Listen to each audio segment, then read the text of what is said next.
Hi all, എല്ലാവർക്കും unique അക്കാഡമിയുടെ പുതിയൊരു ക്ലാസ്സിലേക്ക് സ്വാഗതം. അപ്പോൾ ഇന്ന് നമ്മൾ നോക്കുന്നത് SCERT 5ാം ക്ലാസ്സിലെ സോഷ്യൽ സയൻസ് ടെക്സ്റ്റ് ബുക്കിൻ്റെ പാർട്ട് 2ലെ ചാപ്റ്റേഴ്സാണ്. അപ്പോൾ അതിലെ 7ാമത്തെ ചാപ്റ്റർ ഗതാഗത ആശയവിനിമയ സംവിധാനങ്ങൾ. അപ്പോൾ ഈ ഒരു ചാപ്റ്റർ അത്യാവശ്യം വായിക്കാനുണ്ട്, അതുകൊണ്ട് തന്നെ ഞാൻ 2 പാർട്ടായിട്ടായിരിക്കും അപ്ലോഡ് ചെയ്യുന്നത് കേട്ടോ. ആദ്യം തന്നെ കുറച്ച് കൊളാഷുകളാണ് ഇവിടെ കൊടുത്തിരിക്കുന്നത്. ഹൃദയ ശസ്ത്രക്രിയയ്ക്കായി കൊട്ടാരക്കര സ്വദേശിയുടെ ഹൃദയം എയർ ആംബുലൻസിൽ തിരുവനന്തപുരത്ത് നിന്ന് കൊച്ചിയിലെത്തിച്ചു. അപ്പോൾ നമ്മുടെ ഈ തിരുവനന്തപുരത്ത് നിന്നും എത്രയും പെട്ടെന്ന് ഹൃദയം കൊച്ചിയിലെത്തിക്കാൻ കഴിഞ്ഞത് എങ്ങനെയാണ് അല്ലേ? എങ്ങനെയാണ് കഴിഞ്ഞത്? നമുക്ക് നടന്നു പോയാൽ പെട്ടെന്ന് എത്തോ? അപ്പോൾ അതൊക്കെയാണ് നമ്മൾ ഈ ചാപ്റ്ററിൽ നോക്കുന്നത്. ഗതാഗത ആശയവിനിമയ സംവിധാനങ്ങൾ മനുഷ്യർക്കിടയിലുള്ള ഭൗതിക അകലം മറികടക്കുന്നതിനുള്ള മാർഗങ്ങളാണ് അല്ലേ?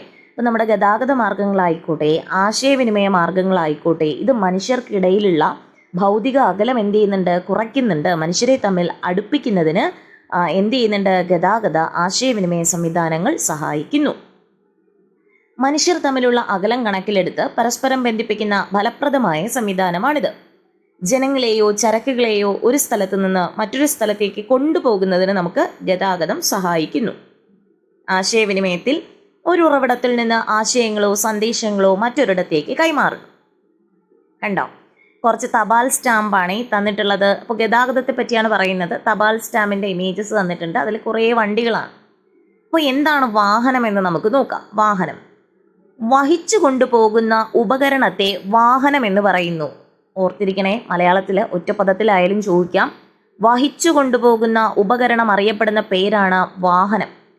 മനുഷ്യർ സഞ്ചാരത്തിനായും ചരക്കുകൾ കൊണ്ടുപോകുന്നതിനായും ഉപയോഗിക്കുന്ന യാന്ത്രികേതര സംവിധാനങ്ങളാണ് വാഹനങ്ങൾ എന്ന് പറയുന്നത്. അപ്പോൾ വാഹനങ്ങൾ ഉപയോഗിക്കുന്ന ഏക ജീവിവർഗം ആരാണ്? മനുഷ്യരാണ് അല്ലേ വാഹനങ്ങൾ ഉപയോഗിക്കുന്നത്.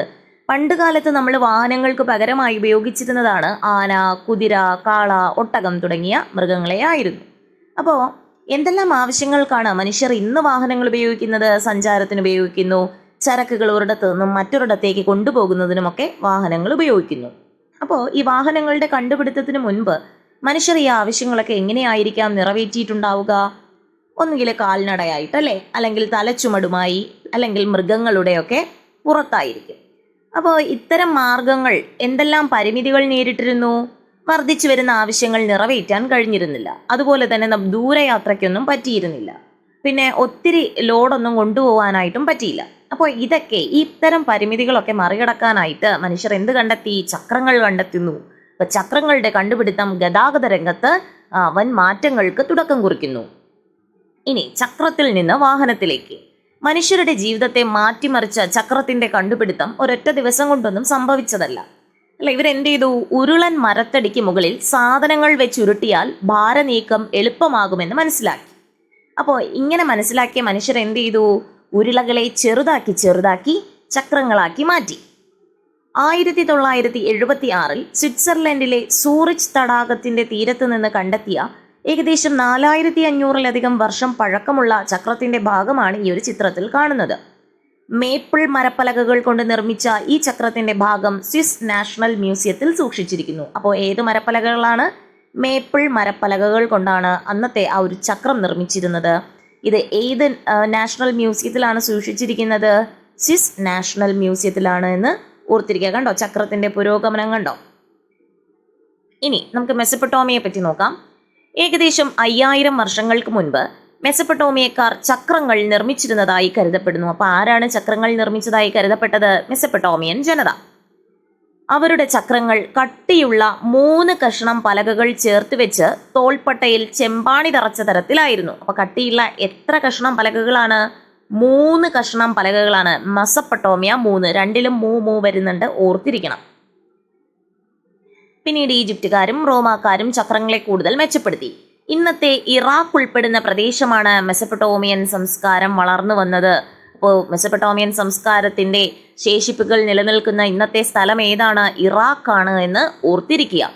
യൂഫ്രട്ടീസ്, ടൈഗ്രീസ് എന്നീ നദികൾക്കിടയിലാണ് ഈ ഒരു പ്രദേശം. അതുകൊണ്ട് തന്നെ മെസപ്പൊട്ടോമിയ എന്ന വാക്കിനർത്ഥം 2 നദികൾക്കിടയിലുള്ള പ്രദേശം എന്നാണ്. യൂഫ്രട്ടീസ്, ടൈഗ്രീസ് നദികൾക്കിടയിലാണ് മെസപ്പൊട്ടോമിയൻ സംസ്കാരം വളർന്നു വന്നത്. അതുകൊണ്ട് മെസപ്പൊട്ടോമിയ എന്ന വാക്കിനർത്ഥം 2 നദികൾക്കിടയിലുള്ള പ്രദേശം എന്നാണ്. അത് നോട്ട് ചെയ്ത് വെക്കുക.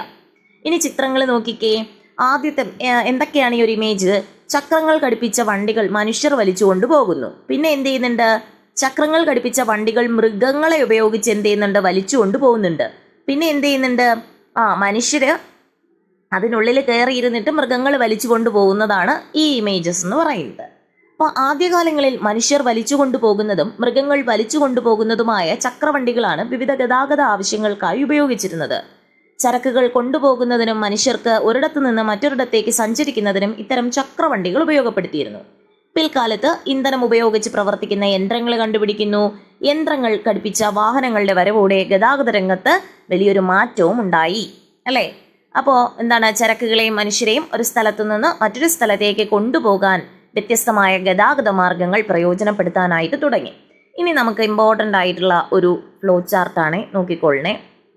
ഗതാഗത മാർഗങ്ങൾ. നമുക്ക് ഈ ഗതാഗത മാർഗത്തെ മൂന്നായി തിരിക്കാം. എത്രയായി തിരിക്കാം? മൂന്നായി തിരിക്കാം. ഏതൊക്കെയാണ്? കരഗതാഗതം, ജലഗതാഗതം, വ്യോമഗതാഗതം. അപ്പൊ ഏതൊക്കെയാണ് ഗതാഗത മാർഗങ്ങൾ? കരഗതാഗതം, ജലഗതാഗതം, വ്യോമഗതാഗതം. ഇനി ഓരോന്നിനെയും രണ്ടായി തിരിക്കുന്നു. കരഗതാഗതത്തെ രണ്ടായി തിരിക്കാം, റോഡ് ഗതാഗതമെന്നും റെയിൽ ഗതാഗതമെന്നും. എങ്ങനെയാണ്? റോഡ് ഗതാഗതമെന്നും റെയിൽ ഗതാഗതമെന്നും. ഇനി ജലഗതാഗതത്തെയോ ഉൾനാടൻ ജലഗതാഗതമെന്നും അതുപോലെ കടൽ ഗതാഗതം അല്ലെങ്കിൽ സമുദ്ര ഗതാഗതം എന്നിങ്ങനെ തിരിക്കാം. ഉൾനാടൻ ഗതാഗതം അല്ലെങ്കിൽ കടൽ ഗതാഗതമെന്നോ സമുദ്ര ഗതാഗതമെന്നോ തിരിക്കാം. മൂന്നാമത്തെ വ്യോമഗതാഗതത്തെ നമുക്ക് ദേശീയ വ്യോമഗതാഗതമെന്നും അന്തർദേശീയ വ്യോമഗതാഗതമെന്നും തിരിക്കാം. എങ്ങനെയാണ്? ദേശീയ വ്യോമഗതാഗതവും അന്തർദേശീയ വ്യോമഗതാഗതവും. അപ്പൊ ഇന്നത്തെ ക്ലാസ്സിൽ നമ്മൾ കരഗതാഗതവും ജലഗതാഗതവുമാണ് നോക്കുന്നത്. എന്താണ് കരഗതാഗതം? കരയിലൂടെയുള്ള ഗതാഗത സംവിധാനത്തെയാണ് കരഗതാഗതം എന്ന് പറയുന്നത്.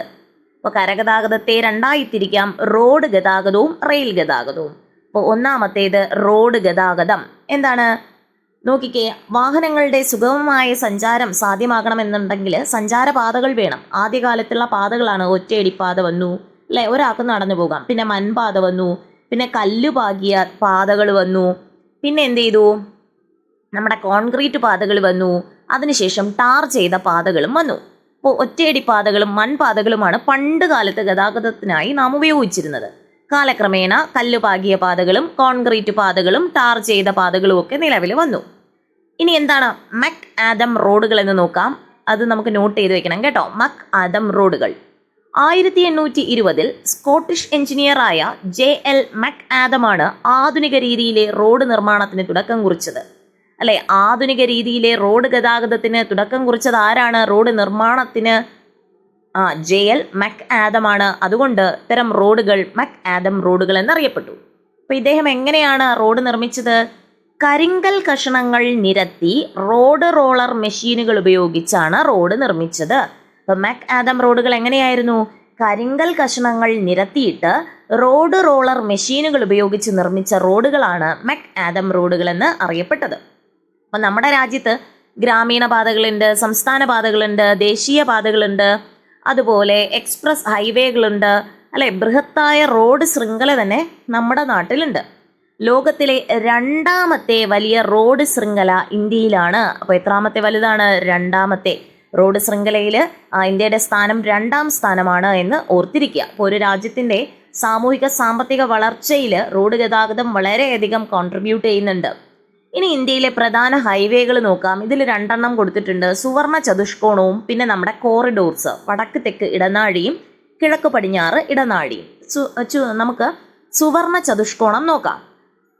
സുവർണ ചതുഷ്കോണം ഗോൾഡൻ ക്വാഡ്രിലാറ്ററൽ എന്നാണ് അറിയപ്പെടുന്നത്.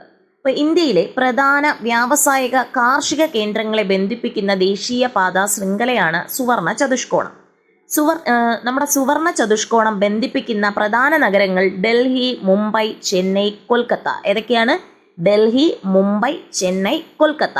കൂടാതെ ഇത് 12 സംസ്ഥാനങ്ങളിലൂടെ കടന്നു പോകുന്നു. അപ്പോൾ ഓർത്തിരിക്കുക, സുവർണ ചതുഷ്കോണം എത്ര നഗരങ്ങളെ ബന്ധിപ്പിക്കുന്നു? പ്രധാനമായും 4 നഗരങ്ങൾ, ഡൽഹി, മുംബൈ, ചെന്നൈ, കൊൽക്കത്ത.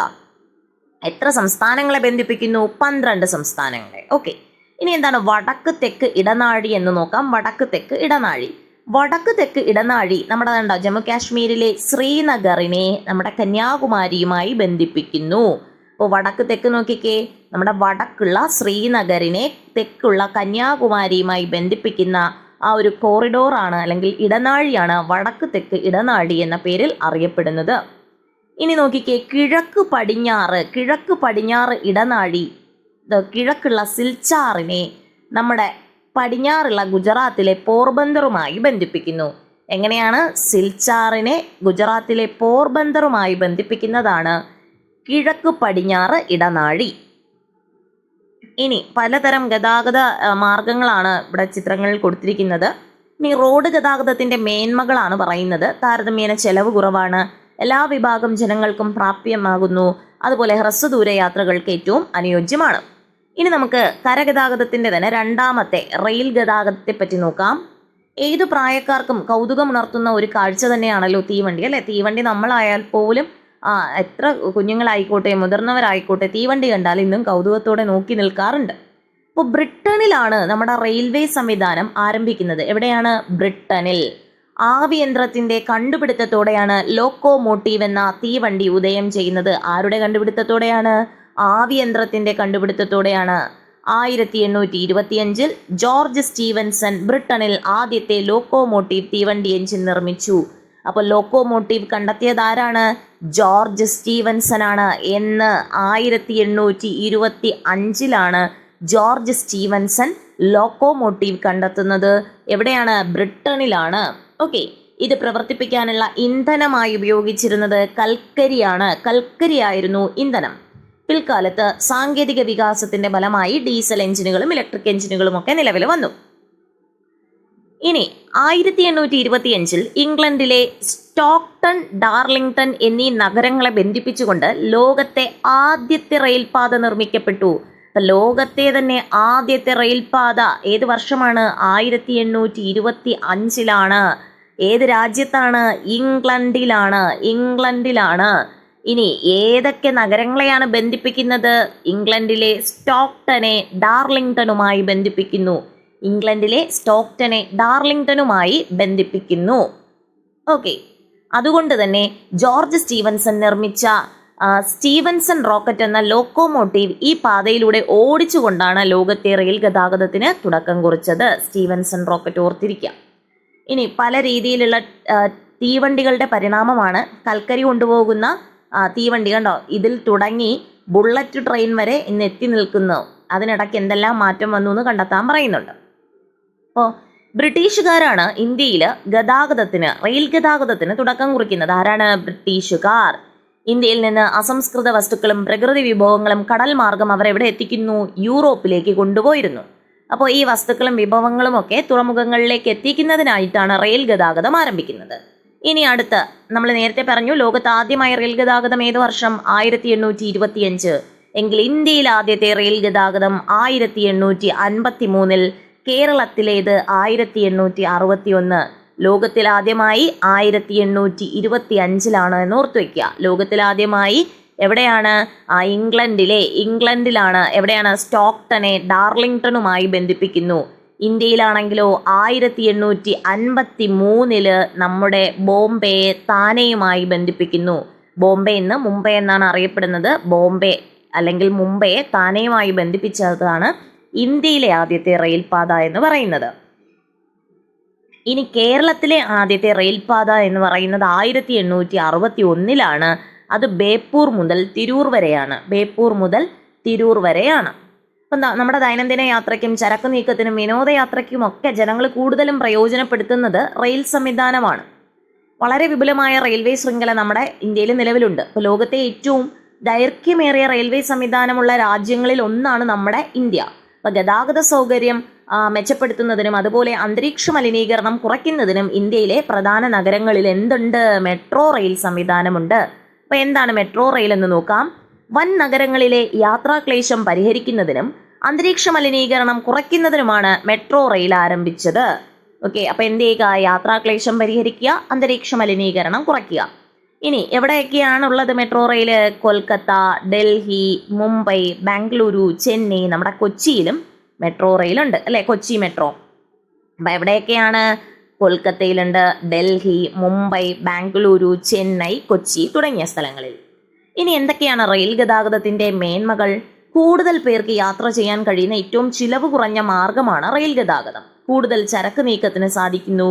സമ്പദ് വ്യവസ്ഥയുടെ വളർച്ചയിൽ എന്ത് ചെയ്യുന്നുണ്ട്? പ്രധാന പങ്ക് വഹിക്കുന്നുണ്ട്.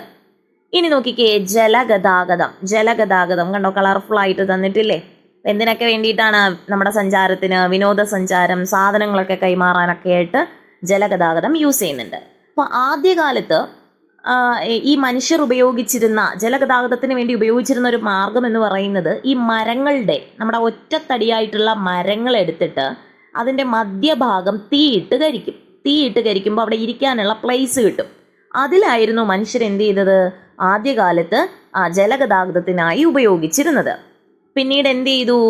ആയുധങ്ങൾ കണ്ടെത്തിയതോടെ കുറച്ചുകൂടി ഡെവലപ്പാക്കിയിട്ടുള്ള മാർഗങ്ങൾ ഉണ്ടാക്കി. കണ്ടോ, നമ്മൾ ഉണ്ടാക്കുന്ന വള്ളവും ബോട്ടൊക്കെ കണ്ടോ, ഇതൊക്കെയാണ് നമ്മുടെ വള്ളം അല്ലേ? ഇതൊക്കെ നമ്മുടെ നൊസ്റ്റാൾജിയാണ്. നോക്കിക്കേ, ഈ മെസപ്പൊട്ടോമിയൻ ജനത വ്യാപാര രംഗത്ത് കപ്പലുകൾ പോലുള്ള ജലയാനങ്ങൾ ഉപയോഗിച്ചിരുന്നു. തുഴകളാലും നീളൻ കമ്പുകളാലും മുന്നോട്ട് നീക്കിക്കൊണ്ടുപോകുന്ന വിവിധ വലിപ്പത്തിലുള്ള ജലയാനങ്ങൾ ഇവർ നിർമ്മിച്ചിരുന്നു. ചരക്ക് നീക്കത്തിനും സഞ്ചാരത്തിനുമൊക്കെ ഈ ജലയാനങ്ങൾ ഉപയോഗിച്ചു. സിന്ധു നദീതട സംസ്കാര കേന്ദ്രമായ ഗുജറാത്തിലെ ലോത്തൽ കപ്പൽ നിർമ്മാണ കേന്ദ്രത്തിന്റെ അവശിഷ്ടങ്ങൾ കണ്ടെത്തിയിട്ടുണ്ട്. അപ്പോൾ കപ്പൽ നിർമ്മാണ കേന്ദ്രത്തിന്റെ അവശിഷ്ടങ്ങൾ കണ്ടെത്തിയ സിന്ധു നദീതട സംസ്കാരം ഏത് എന്ന് ചോദിച്ചാൽ അത് ഗുജറാത്തിലെ ലോത്തലാണ്. ഏതാണ്? ഗുജറാത്തിലെ ലോത്തലാണ് എന്ന് ഓർത്തിരിക്കുക. അപ്പോൾ പ്രീവിയസ് ക്വസ്റ്റ്യൻ ആണ് ഇത്. കപ്പൽ നിർമ്മാണ കേന്ദ്രം, അതായത് ഡോക്ക് യാർഡ് എന്ന് അതിന് പറയുന്നത്. ഡോക്ക് യാർഡിന്റെ അവശിഷ്ടങ്ങൾ കണ്ടെത്തിയ സിന്ധു നദീതട സംസ്കാരം ഏതെന്ന് ചോദിച്ചാൽ അത് ഗുജറാത്തിലെ ലോത്തലാണ്. ഇപ്പോൾ ലോത്തലിൽ നിന്ന് കണ്ടെത്തിയ മുദ്രകളിലും ഹാരപ്പയിൽ നിന്ന് കണ്ടെത്തിയ മെസപ്പൊട്ടോമിയൻ മുദ്രകളിലും ബോട്ടിന്റെ രൂപങ്ങളൊക്കെ പതിപ്പിച്ചിരുന്നു. അപ്പോൾ ഇതൊക്കെ അക്കാലത്ത് ഗതാഗതം ഉണ്ടായിരുന്നു എന്നതിനുള്ള തെളിവാണ്. നമുക്ക് ജലഗതാഗതത്തെ രണ്ടായി തിരിക്കാം. എങ്ങനെയൊക്കെ? ഉൾനാടൻ ജലഗതാഗതവും സമുദ്ര ജലഗതാഗതം അല്ലെങ്കിൽ കടൽ ജലഗതാഗതം. ഉൾനാടൻ ജലഗതാഗതം, സമുദ്ര ജലഗതാഗതം. അപ്പോൾ റെയിൽവേയുടെ കടന്നുവരവിന് മുൻപ് ഇന്ത്യയിലെ പ്രധാന ഗതാഗത മാർഗമായിരുന്നു ഉൾനാടൻ ജലഗതാഗതം എന്ന് പറയുന്നത്. നദികളും കായലുകളും ധാരാളമുള്ള പ്രദേശങ്ങളാണ് ഈ ഉൾനാടൻ ജലഗതാഗതം പുരോഗതി പ്രാപിച്ചത്. പിൽക്കാലത്ത് ഇതിനായിട്ട് എന്ത് നിർമ്മിക്കപ്പെട്ടു? കനാലുകൾ നിർമ്മിക്കപ്പെട്ടു. ഇനി കേരളത്തിലെ ഉൾനാടൻ ജലഗതാഗത പാതകൾ, ഇതിൽ 2 എണ്ണമാണ് നമുക്ക് ഓർത്തിരിക്കേണ്ടത്. 1 നാഷണൽ വാട്ടർവേ, 3 2 കനോലി കനാൽ. ഇത് 2ഉം ഓർത്തിരിക്കുക. എവിടം മുതൽ എവിടം വരെയാണെന്നും ഓർത്തിരിക്കുക. ഉൾനാടൻ ജലഗതാഗത പാതയാണ്. അപ്പോൾ നാഷണൽ വാട്ടർവേ 3, ദേശീയ ജലപാത 3, കൊല്ലം മുതൽ കോട്ടപ്പുറം വരെ അല്ലെങ്കിൽ ഇപ്പോൾ എക്സ്റ്റെൻഡ് ചെയ്തിട്ടുണ്ട്. അപ്പോൾ ഓപ്ഷൻ നോക്കി എഴുതുക. കൊല്ലം മുതൽ കോഴിക്കോട് എന്നോ കൊല്ലം മുതൽ കോട്ടപ്പുറം വരെ എന്നോ ചോദിച്ചാൽ രണ്ടും കറക്റ്റ് തന്നെയാണ്. കറക്റ്റ്. ഇപ്പോൾ കോഴിക്കോട് വരെ എക്സ്റ്റെൻഡ് ചെയ്തിട്ടുണ്ട്. അപ്പോൾ കൊല്ലം മുതൽ കോട്ടപ്പുറം എന്നോ കൊല്ലം മുതൽ കോഴിക്കോട് വരെ എന്നോ ചോദിച്ചാൽ അത് ദേശീയ ജലപാത 3 എന്ന് ഓർത്തിരിക്കുക. ഇനി കോഴിക്കോട് മുതൽ കൊടുങ്ങല്ലൂർ വരെയാണ് കനോലി കനാൽ. ഏത്? കോഴിക്കോട് മുതൽ, നമ്മുടെ കോഴിക്കോട് മുതൽ കൊടുങ്ങല്ലൂർ വരെയുള്ളത് എന്ത് പേരിലാണ് അറിയപ്പെടുന്നത്? കനോലി കനാലാണ്. അപ്പോൾ ഇത് 2 എണ്ണവുമാണ് കേരളത്തിലെ പ്രധാനപ്പെട്ട ഉൾനാടൻ ജലഗതാഗത പാത. റെയിൽ സംവിധാനം ശക്തിപ്പെടുന്നത് വരെ നമ്മൾ ചരക്ക് നീക്കത്തിന് പ്രധാനമായും ഈ ജലപാതകളെയൊക്കെയാണ് ആശ്രയിച്ചിരുന്നത്. അപ്പോൾ ഇന്നും ഉൾനാടൻ ജലഗതാഗതം വിനോദസഞ്ചാരികളെ എന്ത് ചെയ്യുന്നുണ്ട്? ആകർഷിക്കുന്നുണ്ട്. നമ്മുടെ ആലപ്പുഴയിലൊക്കെ കണ്ടിട്ടില്ലേ? കണ്ടോ. ഇന്ത്യയുമായുള്ള വ്യാപാരം മെച്ചപ്പെടുത്തുന്നതിനായി യൂറോപ്യൻ ജലഗതാഗതത്തിന് പ്രാധാന്യം നൽകി. നഗരങ്ങളിലേക്ക് കൽക്കരി കൊണ്ടുപോകുന്നതിനുള്ള മാർഗം എന്ന നിലയിലാണ് യൂറോപ്യർ ആദ്യമായിട്ട് എന്ത് ചെയ്തത്? കനാലുകളൊക്കെ നിർമ്മിക്കപ്പെട്ടത്. അപ്പോൾ ഇത്തരം കനാലുകൾ ജലയാത്രയ്ക്കായി കൂടുതൽ ഉപയോഗിക്കാൻ തുടങ്ങി. കേരളത്തിൽ നിർമ്മിക്കപ്പെട്ട കനാലുകളാണ് കനോലി കനാലും പാർവതി പുത്തനാർ തുടങ്ങിയവ. ഏതൊക്കെയാണ്? കനോലി കനാലും നമ്മുടെ പാർവതി പുത്തനാറും. ഇനി അടുത്ത ക്വസ്റ്റ്യൻ, കിഴക്കിന്റെ വെനീസ് എന്നറിയപ്പെടുന്ന ജില്ല ഏത്? ആലപ്പുഴ. കിഴക്കിന്റെ വെനീസ് ഏതാണ്? ആലപ്പുഴ.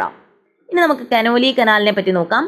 ബ്രിട്ടീഷ് ഭരണകാലത്ത് മലബാർ ജില്ലാ കളക്ടറായിരുന്ന എച്ച് ബി കനോലി 1845 കോഴിക്കോട് മുതൽ കൊടുങ്ങല്ലൂർ വരെ വിശാലമായ ജലഗതാഗത മാർഗം എന്ന ആശയം മുന്നോട്ട് വെച്ചു. ഏത് മുതൽ ഏത് വരെയാണ്? കോഴിക്കോട് മുതൽ കൊടുങ്ങല്ലൂർ വരെ. ആരാണ്? H B Conolly. പിന്നീട് പൊന്നാനി, ചാവക്കാട് ഭാഗങ്ങൾ കൂടി ഉൾപ്പെടുത്തി കൊടുങ്ങല്ലൂർ വരെയുള്ള പുഴകളെ ബന്ധിപ്പിച്ചുകൊണ്ട് കനാലുകൾ നിർമ്മിച്ചു. ഈ ജലപാത കനോലി കനാൽ എന്നറിയപ്പെട്ടു. ഇനി പാർവതി പുത്തനാർ എവിടെയാണത്? തിരുവനന്തപുരത്താണ് പാർവതി പുത്തനാർ തിരുവനന്തപുരം ജില്ലയിലാണ്. തിരുവനന്തപുരം ജില്ലയിലെ വേളി കഠിനംകുളം കായലുകളെ തമ്മിൽ ബന്ധിപ്പിക്കുന്നതാണ് പാർവതി പുത്തനാർ. തിരുവനന്തപുരം ജില്ലയിലെ വേളി കഠിനംകുളം കായലുകളെ തമ്മിൽ ബന്ധിപ്പിക്കുന്ന കനാലാണ് പാർവതി പുത്തനാർ എന്ന് ഓർത്തിരിക്കുക. ഇപ്പോൾ മുൻകാലങ്ങളിൽ രാജ്യാന്തര യാത്രകൾക്കും ചരക്കു നീക്കത്തിനും ഏറ്റവും അധികം നമ്മൾ ആശ്രയിച്ചിരുന്നത് നമ്മുടെ സമുദ്ര ഗതാഗതത്തെയായിരുന്നു. കാറ്റിന്റെ ദിശാശക്തി കൊണ്ട് സഞ്ചരിക്കുന്ന പായ്ക്കപ്പലുകളുടെ കണ്ടുപിടുത്തം സമുദ്ര ഗതാഗതത്തെ മെച്ചപ്പെടുത്തി. അതോടെ മറ്റു പ്രദേശങ്ങളിലേക്കുള്ള യാത്രകൾ വർദ്ധിച്ചു. ആവിയന്തത്തിന്റെ കണ്ടെത്തലോടെ ആവിശക്തി ഉപയോഗിച്ച് പ്രവർത്തിക്കുന്ന കപ്പലുകൾ നിർമ്മിക്കുകയും കടൽ യാത്ര കൂടുതൽ സുരക്ഷിതമാവുകയും ചെയ്തു. പിന്നീട് നമ്മൾ എന്ത് ചെയ്തു? ഇന്ധനങ്ങൾ ഉപയോഗിക്കുന്ന കപ്പൽ നിർമ്മിച്ചു. കണ്ടോ, പായ്ക്കപ്പല് നമ്മുടെ ഇപ്പോഴത്തെ കപ്പലുകളാണ് പറയുന്നത്. അപ്പോൾ സമുദ്ര ജലഗതാഗതം സാധ്യമാകുന്നത് തീരദേശ ജലപാതയിലൂടെയും അന്താരാഷ്ട്ര ജലപാതയിലൂടെയുമാണ്. രാജ്യത്തിന്റെ തീരത്ത് സ്ഥിതി ചെയ്യുന്ന തുറമുഖങ്ങൾക്കിടയിൽ ചരക്കുകളെയും യാത്രക്കാരെയും കൊണ്ടുപോകുന്നത് തീരദേശ ജലപാതകൾ വഴിയാണ്. എന്നാൽ മറ്റ് രാജ്യങ്ങളുടെ തുറമുഖങ്ങൾക്കിടയിൽ ചരക്ക് നീക്കത്തിനും യാത്രക്കാരെ കൊണ്ടുപോകുന്നതിനും അന്താരാഷ്ട്ര ജലപാതയാണ് ഉപയോഗിക്കുന്നത്. അപ്പൊ എന്താണ്? രാജ്യത്തിനകത്താണെങ്കിൽ അത് തീരദേശ ജലപാതകളും രാജ്യങ്ങൾ തമ്മിലാണെങ്കിൽ അത് അന്താരാഷ്ട്ര ജലപാതയുമാണ്. ഇനി എന്തൊക്കെയാണ് ജലഗതാഗതത്തിന്റെ മേന്മകൾ എന്ന് നോക്കാം. താരതമ്യേന ചെലവ് കുറവാണ്, മലിനീകരണം കുറവാണ് എന്നുള്ളത് ജലഗതാഗതത്തിന്റെ മേന്മകളാണ്. അപ്പോൾ ഇത്രയുമാണ് ഇന്നത്തെ ക്ലാസ്സിൽ നമ്മൾ നോക്കുന്നത്. ഇനി വ്യോമഗതാഗതത്തെ പറ്റി നോക്കാനുണ്ട്. പിന്നെ എന്താണ്? ആശയവിനിമയ സംവിധാനങ്ങൾ കൂടി നോക്കാനായിട്ടുണ്ട്. അപ്പോൾ അതും കൂടെ എടുത്തു കഴിഞ്ഞാൽ വീഡിയോ ലെങ്ത് കൂടും. അതുകൊണ്ട് ഞാൻ ഇന്നത്തെ ക്ലാസ്സിൽ ഇത്രയും മാത്രമേ ഇൻക്ലൂഡ് ചെയ്യുന്നുള്ളൂ. ഇതിൻ്റെ നെക്സ്റ്റ് പാർട്ട് ഉടനെ അപ്ലോഡ് ചെയ്യുന്നതായിരിക്കും. അപ്പോൾ നിങ്ങൾക്ക് ക്ലാസ്സുകളൊക്കെ ഇഷ്ടപ്പെട്ടു എന്നുണ്ടെങ്കിൽ നിങ്ങൾ ചാനൽ സപ്പോർട്ട് ചെയ്യുക, കൂട്ടുകാർക്കൊക്കെ ഷെയർ ചെയ്യുക, നിങ്ങളുടെ അഭിപ്രായങ്ങളൊക്കെ കമൻ്റായിട്ട് അറിയിക്കുക. നന്നായിട്ട് പഠിക്കുക, റിവൈസ് ചെയ്യുക. Happy learning. Thank you all.